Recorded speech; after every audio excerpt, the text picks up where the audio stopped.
Assalamualaikum warahmatullahi wabarakatuh. Waalaikumsalam warahmatullahi wabarakatuh. Selamat malam pemirsa sekalian. Selamat datang di channel Agus Susanto, channelnya Dokter Sawit.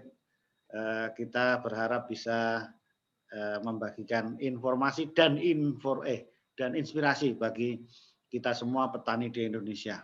Semua petani Mas Imo. Jadi Iya, bagus. sawit, tapi memang porsinya sebagian besar kelapa sawit. Kali ini kami menjawab pertanyaan dari Bapak siapa lupa saya ngirim WA ke saya. Pak, ini sebetulnya sudah banyak video kita sudah ada sebetulnya, tapi ya Iya. spesifik itu langsung karena kita sering membahas dulu jarak tanam dan populasi apa itu populasi. Iya, bagus. Sawit. Tapi pertanyaan langsungnya begini, Mas Imo. Bagus mana kita menanam mata 5 dan segi 4? Apa alasannya? Nah itu aja. Silakan Mas Imo dijawab itu. Iya, ini Bapak netizen yang menanyakan tentang pola tanam. Kenapa kok kita segi 4 ataupun pola mata 5? Yang jelas Pak, kenapa kok kita mata 5? Tentunya kita mencari covering area yang dapat sinar matahari secara optimal. Dalam hal ini sebagai gambaran ini sisi ilmiahnya, tanaman itu akan bisa maksimal mendapatkan sinar matahari 5 sampai dengan 7 jam apabila dari pagi hingga menjelang sore selalu tersinari matahari. Sehingga dalam hal ini jangan sampai nanti pas tanaman dewasanya terjadi overlapping panjang pelepahnya. Nah, sebagai contoh misalkan dari sisi yang pertama tadi yang segi 4, otomatis kalau jaraknya 9,4 dikalikan 8 meter, otomatis yang 8 meter nanti ketika kita sama 9 kali 9 tentunya dia akan bersalaman ketika kita bikin seperti kotak sabun. Kan gitu. Kotak-kotak akan jarak antar barisnya terlalu dekat, tidak bisa terlalu jauh. Tetapi apabila bergeser di setengah dari jarak antar pohonnya, jadi biasanya 9 meter bergeser 4,5, otomatis jangkauan pelepahnya itu akan tidak bersalaman, tapi kemungkinan besar hanya 25%-nya. Tapi kalau di jarak mata 4 itu bisa sampai 50% akan bersalaman, Pak Agus. Iya. Tentunya apabila dihubungkan dengan fotosintesis yang harus menghasilkan 519 kg dalam 1 tahun, Pak Agus, hasil asimilatnya itu sangat sulit untuk didapatkan apabila pola mata 4, bagus. Itu. Iya. Walaupun memang secara jumlah populasinya tidak berpengaruh, tapi nantinya sebuah tandannya akan justru tidak semakin besar karena asimilat produksinya akan lebih sedikit, kan seperti itu, bagus. Tidak bisa dalam kondisi optimal seperti itu. Jadi kan yang mata 5 itu adalah efisien menangkap sinar matahari. Sehingga betul, bagus.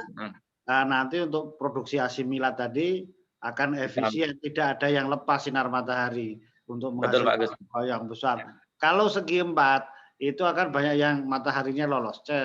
Ya, betul, bagus. Hari lolos, jadi kalau gulmanya tumbuh.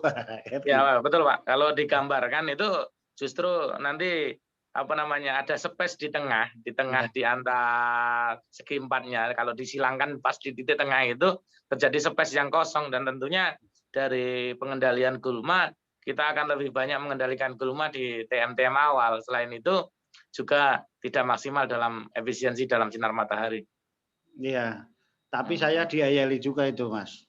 Gimana, Bagus? Ya, Pak, kalau saya sebagai petani biasa, mancangnya nanamnya gampang, yang segi 4, Pak, nggak pening kepalaku katanya gitu. Kalau yang itu aku pening kepalaku katanya gitu. Jarak-jaraknya ya, karena ini bagus. Karena belum memahami saja, Pak Agus. Sebenarnya mancang yang mata 5 itu jauh lebih mudah, Pak Agus. Karena apa? Kita cuma membawa tali, Pak Agus. Panjangnya sekitar kan segitiga sama sisi kan 27 meter, Pak Agus. Ya. Ya, yang penting talinya 27 meter. Yang pertama titiknya itu kita anggap titik 0-nya atau 3 meter dari pinggir jalan. Habis itu, Pak, untuk selanjutnya hanya memainkan setengah aja, Pak Agus. Kan gitu, ditarik 27 meter, pancangan gitu. Mungkin nanti pada sesi tertentu, Pak, kita bisa simulasikan yang ini lagi. Kalau mau diulang lagi, walaupun Pak Agus sudah ada konten yang untuk ini. Ya itu kan gini Mas, kalau yang udah bisa ngomongnya pun lancar Mas. Kalau yang kalau ya nggak tahu itu Pak ya. Kita kan sering ngomong begitu, perusahaan udah biasa, udah jadi zaman Belanda dulu nanamnya udah segi mata 5. Nah, tapi kan prakteknya Mas, saya perhatikan di masyarakat itu petani tetap nanamnya segi 4. Nah, daripada mending udahlah segi 4 aja gitu. Iya, termasuk orang tua saya Pak, itu yang di belakang rumah itu segi 4 juga itu Bagus. Nah itulah itu apa namanya kenyataan-kenyataan yang ada di masyarakat kita. Teorinya seperti itu. Makanya ini ditanyakan apa kelebihannya itu apa sih? Harus mata 5 kan gitu. Dan mata 5 juga ini Mas, ada kelemahannya juga. Kalau kebunnya luas, kita di tengah-tengah bisa hilang. Sama semua bentuknya Bagus. Sama mau jalannya ke sono, ke kanan, ke kiri, dilihat kok lurus semua kan gitu. Jadi untuk pengamatan apa bisa hilang gitu, gitu kalau nggak hafal. Nah gitu. Nggak, ini jawaban guyon ini nggak. Kalau ini nggak serius ini itu Mas. Jadi itu Mas Imo, mudah-mudahan sudah terjawab pertanyaan dari netizen. Iya bagus. Nanti kalau kurang jelas kita WA lagi, kita komunikasi lagi misalnya. Iya. Terima kasih Pak Imo sudah menjawab pertanyaan-pertanyaan untuk malam ini. Silahkan istirahat, sudah malam ini. Iya bagus, matur nuwun bagus. Assalamualaikum warahmatullahi wabarakatuh. Waalaikumsalam warahmatullahi wabarakatuh.